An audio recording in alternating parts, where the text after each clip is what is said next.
মা দুর্বা মাঝি ওনার সেই সময় বাড়ি থেকে বার করে নিয়ে গিয়ে পিটিয়ে মেরে দিয়েছিল।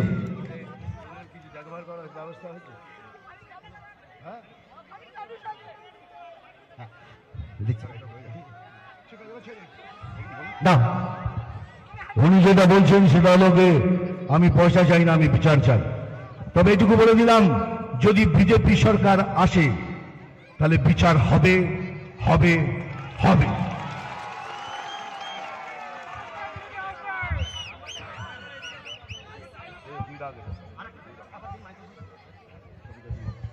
দীর্ঘদিন ধরে পায়ে জুতো পরে নাই বিজেপি সরকার আসার জন্য মাননীয় নীলমণি দানা খালি পায়ে উনি থাকেন, উনি জুতো পরেন না। উনি বিজেপি সরকার না এলে কখনোই জুতো পরবেন না। তাই আপনার শ্রীচরণে প্রণাম গ্রহণ করে আপনাকে এই দেবীর মূর্তি উনি দিতে চান। জয় শ্রীরাম। আমি এখানে আপনাদের কাছে হিরোগিরি দেখাতে আসিনি। হিরোগিরি দেখানোর অনেক আমার জায়গা আছে। আজ 50 বছর ধরে খালি হিরোগিরি করে আসছি। এই যে আজকের দিনের আমাদের পশ্চিম বাংলা, আমার ভয়ে আমি দৌড়ে আসছি আপনাদের কাছে। আমি নিজে ভয় পেয়েছি যে কালকে আমাদের এই পশ্চিম বাংলা থাকবে কি থাকবে না, না এটা কালকে গিয়ে পশ্চিম বাংলাদেশ হয়ে যাবে। সেই ভয়ে দৌড়ে আসছি আপনাদের কাছে, আপনাদের বলতে এবার সময় এসছে আমরা এক ছাতার নিচে এসে দাঁড়িয়ে লড়ে এই তৃণমূল সরকারকে এখান থেকে উৎখাত করার জন্য। যদি আমরা না করতে পারি তাহলে জানবেন আমাদের আর কোনো জায়গা নেই।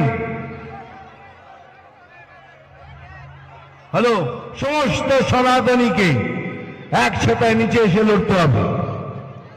এখানকার আমার এখানে যত কার্যকর্তা আছেন, যত বড় বড় নেতা বসে আছেন, তাদেরকেও হাত জোর করে অনুরোধ করছি, যদি আপনাদের মধ্যে কোনো মনোমালিন্য থাকে ইলেকশন অবধি সেটা মিটিয়ে নিন।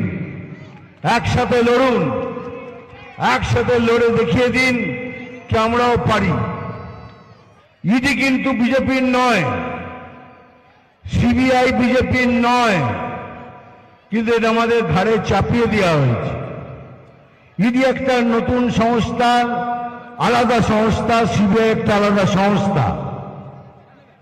তাহলে কি এমন ওখানে ছিল যার জন্য তাড়াহুড়ি করে এর মধ্যে ঢুকে সেখান থেকে কম্পিউটার, ল্যাপটপ, সমস্ত ফাইল নিয়ে চলে এলেন?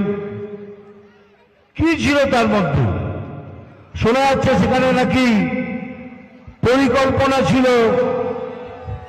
সেই ফাইলের মধ্যে কি ছিল? কেন এত তাড়াহুড়ো করে ওটাকে বার করলেন? এরা যেভাবেই হোক কোনো একটা উস্কানি দিয়ে রাইটস করার চেষ্টা করছেন। সেখান থেকে সেখানে মুখ লাগাবেন না, সবাই দূরে থাকবেন। আমরা গণতান্ত্রিকভাবে সংবিধান অনুযায়ী জিতিয়ে দেখাবো কে আমরাও পারি।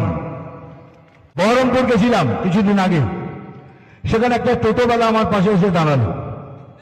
তো দাদা কেমন আছেন? আমি ভালো আছি। কেমন, তুমি কেমন? বলে দূর আর কি জীবন। কেন কেন খুশি না? 1000 টাকা করে লক্ষ্মী ভান্ডার পাচ্ছিস?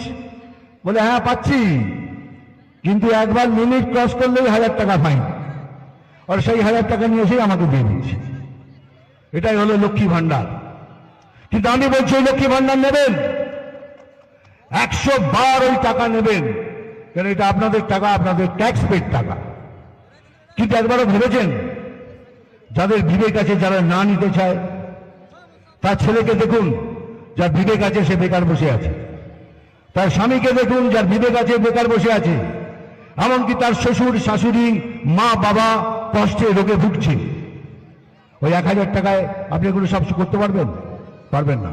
কিন্তু প্রধানমন্ত্রী আপনাদের সবার জন্য 5 লক্ষ টাকার আয়ুষ্মান ভারত করেছেন, কিন্তু সেটা আপনাকে নিতে দিচ্ছে না।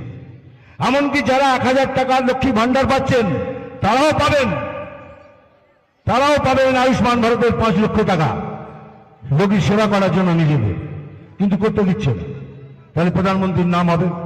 তাহলে ভেবে দেখুন, উনি তো নিজেই বলছেন আমি উন্নয়ন আনতে পারবো না, আমি কলকারখানা আনতে পারবো না, এই জন্য বলছেন আপনি চপের দোকান করুন, চায়ের দোকান করুন, ঘুগনির দোকান করুন। কিন্তু যারা করছে তাদের আমি সম্মান করি। যারা চা বিক্রি করছে, ঘুগনি বিক্রি করছে, চপ বিক্রি করছে, তাদের সবাইকে আমি সম্মান করি। এই জন্যই করি, তারা গতরে খেটে কামাচ্ছে, আর আপনারা সব দুর্নীতি করে কামাচ্ছেন। এই জন্যই এদের আমি সবাইকে সশস্ত্র প্রণাম জানাই। কিন্তু উনি তো বলছেন উনি পারবেন না উন্নয়ন করতে, তাই না? তাহলে যদি উন্নয়ন পেতে হয় তাহলে একটাই সরকার, সেটা হলো বিজেপি সরকার। আপনি এখনো পর্যন্ত কোন পার্টিকে শুনেছেন যে তৃণমূল হটাও বলতে? কেউ বলছে না, কিন্তু সবাই এক সুরে বলছে বিজেপি হটাও, বিজেপি হটাও, বিজেপি হটাও। কিন্তু কেউ মুখে বলছে না যে তৃণমূল হটাও। অথচ বলে যাচ্ছেন আমাদের মধ্যে কোনো কথায় বিশ্বাস করবেন না, আমাদের সাথে কারোর কোনো জোট নেই, প্রধানমন্ত্রীর সাথে কারোর কোনো জোট নেই। আমি গ্যারান্টি দিয়ে বলছি, আমি কারোর কথা বিশ্বাস করবেন না। দেখুন, একটা মার্কেটে ছাড়া হয়েছে যে আমাদের সাথে নাকি কোনো কিছু মিল আছে। তাহলে যদি মিলই থাকবে তাহলে এতদূর কেন আসবো? কেন আপনাদের সাথে কথা বলতে আসবো? তো দয়া করে হাত জোর করে সবাইকে আমি এই অনুরোধ করছি যে আমরা সবাই মিলে এক ছাতার নিচে এসে বা লড়ে এই তৃণমূল সরকারকে এখান থেকে হটাই। সেটাই হবে আমাদের বিগেস্ট জয়। বাঙালি যতদিন থাকবে বাঙালিত্ব থাকবে, হিন্দু থাকবে হিন্দুত্ব থাকবে, সনাতনিত্ব থাকবে, ততদিন পশ্চিমবাংলাকে কেউ পশ্চিম বাংলাদেশ করতে পারবে না। এটা গ্যারান্টি, গ্যারান্টি, গ্যারান্টি। নাকি উনি বললেন টাটার কেন বললেন? টাটার হয় না, কিন্তু এটা সিমেন্টের বাংলা। কোথায় করবো না টাটা ঠিক করবে। আমরা কি করবো এটা উড়িষ্যার দিকে তাকান। সরকার হওয়ার সঙ্গে সঙ্গে ল্যান্ড ব্যাংক তৈরি হয়েছে, 1 বছরের মধ্যে জমি দেওয়া হয়েছে, কারখানা শুরু হয়ে গেছে। আমার পরিচিত লোক যাদের জমি পশ্চিমবাংলায় আছে, এখানে কারখানা না করে তারা উড়িষ্যায় গিয়ে কারখানা করছেন। যেমন সমস্ত ডিসপুট চিফ সেক্রেটারি বসে মেটাচ্ছেন ওখানে, এটা শেখা উচিত। প্রধানমন্ত্রী সমস্ত ইনফ্রাস্ট্রাকচার তৈরি করে দিচ্ছেন, যাতায়াতের ব্যবস্থা করে দিচ্ছেন, ল্যান্ড ব্যাংক করে দেবেন, আর স্বাভাবিক লোকেরা আসবে। উনি বলেছেন এখানকার ল অ্যান্ড অর্ডার শিল্পের অনুকূল নয়। তো ডবল ইঞ্জিন সরকার হলে সারা রাজ্যে রাজ্যে যেমন বিজেপি করেছে, এখানেও ঠিক সেই পরিবেশ তৈরি করবে। নিজের থেকে সমস্ত আসবেন শিল্পপতিরা, কারণ আগের থেকে এখানে সমস্ত সুযোগ সুবিধা উপস্থিত আছে। খালি অ্যাডমিনিস্ট্রেশন, ল অ্যান্ড অর্ডার নেই, তোলাবাজি চলছে। আজকে দেখুন আপনি জিনিসপত্রের দাম, যে প্রাকৃতিক সম্পদ, পাথরের দাম 2-3 গুণ বেড়ে গেছে। বোল্ডার তুলতে পারবেন না, মোরাম তুলতে পারবেন না, বালি 10 গুণ 12 গুণ বেড়ে গেছে দাম। তারপরে জমি নেওয়ার পর থেকেই দালালরা জুটে যাবে, তাদের হাত দিয়ে জমি নিতে হবে। এখানে যদি বর্ডার দেন আপনি বাউন্ডারি, তাদের হাত দিয়ে তাদের লোক নিতে হবে, তাদের সিমেন্ট বালি রড তাদের কাছ থেকে নিতে হবে, তাদের দামে নিতে হবে, তাদের পরিমাণে নিতে হবে, তারপর শিল্প হবে।